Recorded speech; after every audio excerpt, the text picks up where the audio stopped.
All right, let's jump right into a really strange situation that's unfolding in the state of Meghalaya. It's a puzzle, really. On one hand, you have hundreds of schools that are completely empty, and on the other, the education budget is bigger than it has ever been. It's a paradox, and today, we're going to try to figure out how this is even possible. Now, this quote, wow, it gets right to the heart of the matter. You've got over 200 schools with no students, and thousands more that are practically empty. So you have to ask, is this an education system that's just in a total crisis? Or, and this is the really interesting part, is the system actually working perfectly, but for a completely different reason? Maybe the goal isn't to educate, but just to keep the money flowing and the jobs filled. That's the big question we're digging into. Okay, first, let's just get a sense of the scale here because these numbers are wild. Take a look at this. 206. That's the number of government schools in Meghalaya with literally zero students. I mean, just think about that. These are buildings, they have staff, people are on the payroll, but not one single kid is enrolled. And if you thought that was startling, well, it gets even bigger. The next number is 2,269. That's the number of schools with fewer than 10 students. Single-digit enrollment. So when you put these two numbers together, you're talking about thousands of schools that are essentially ghost schools. These numbers are just staggering, right? I mean, how does a state end up with thousands of empty classrooms at the same time its education budget is going through the roof? Is this whole system just collapsing, or is there some other logic at play here that we're not seeing? To find an answer, let's start with the official story. Let's look at the government's plan. Their proposed solution really hinges on this one key idea: teacher rationalization. So, officials have laid out a timeline for reform. The plan is to create a new, more secure pay structure for certain teachers, and they're aiming to get it done by April of 2026. On the surface, that sounds pretty good, you know?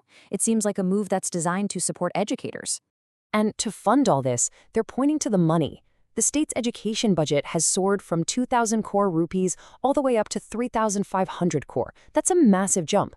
And the official line is that with this much spending, the impact is visible on the ground.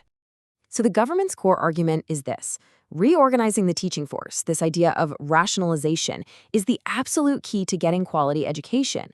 The logic is that if they just manage their resources better, they'll get better schools. But is that the whole story? Now, let's look past the official statements for a minute. There's a critical theory that offers a very, very different explanation for what might be happening. It's this concept called the budget ecosystem. This brings us to two completely competing ways of looking at the exact same situation. On one side, you have the official story, which is all about improving education and reforming the teaching system. And on the other side, you have this critical theory, which suggests the real goal might be to just preserve budgets and maintain a nice, comfortable political status quo. And this quote, it just nails the heart of that critical theory. It says, "A system that keeps thousands of near-empty schools running is not preserving education, it is preserving a budget ecosystem." This idea suggests the system isn't actually failing. It might be succeeding at a completely different, unstated goal. So what exactly is this budget ecosystem? Well, think of it as everything that keeps getting funded, whether students are actually there or not.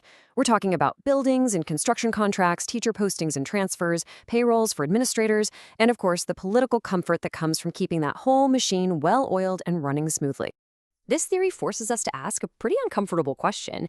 If the system itself is designed this way, are teachers just becoming the scapegoats for all of its failures? To understand this, there's a concept from public administration called street-level bureaucracy. It sounds a little academic, but the idea is actually really simple.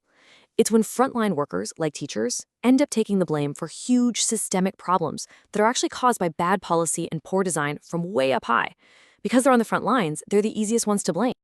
And this slide really shows that the true root causes of these empty schools are way beyond what any single teacher can control. We're talking about massive issues.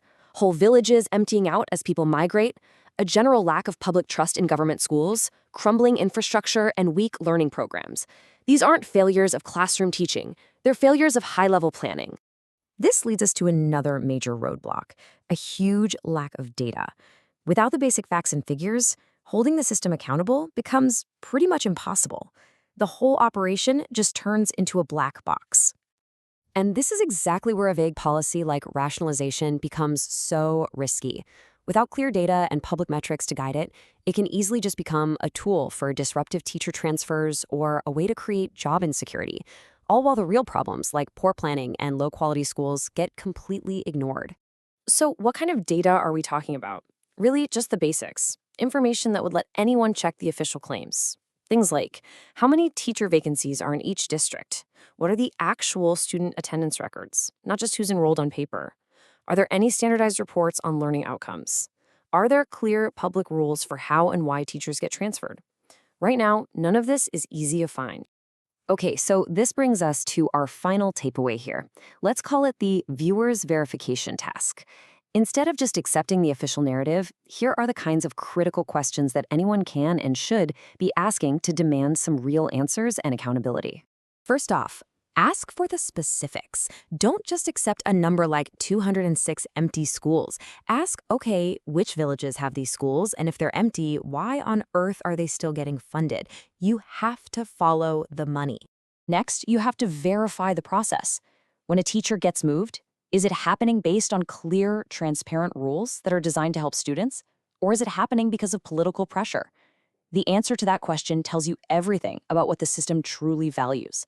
And finally, you have to challenge the bottom line. If the budget is a massive 3,500 crore rupees, then where is the published evidence of improved learning, not just proof of spending? It's a simple but incredibly powerful question. It shifts the focus from inputs to outcomes, and it leaves you to think about this whole situation. Is this a system designed for education, or is it a system designed for itself?